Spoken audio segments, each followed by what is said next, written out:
Dahata vê derê ji sedî pênc bo kesên pêwîstiya wan pê heye, ji sedî pênc bo ajalên li kolanê û ji sedî 10 jî ji bo xwendekaran e.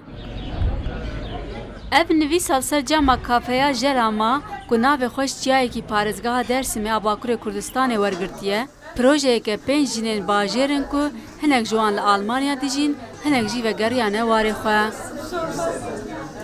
Li vê kafeyê xwarinên heremî tên çêkirin û kesên pêwîstiyan pê hebe bê pere dikarin bên li kafê bixwin. û hinek caran jî li pêşiya kafeyê bo welatiyan tê pêşkêşkirin. ما پیرویان ونه حیوان ما فایده لامس بنو سنگا ما فایده لامس بنو affedersin kelpe ma faydalanmış beni fakir ma faydalanmış beni.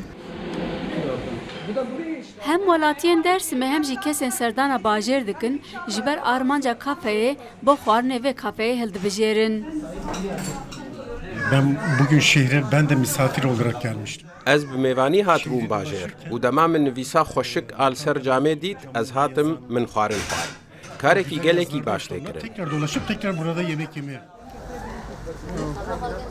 Yek ji damezrênera projeyê Aygul Aras piştî 43 salan ji Almanya vegeriyaye û dibêje armanca wan bo jinan peydakirina kar e û dê projeyê wan jî berdewam bin.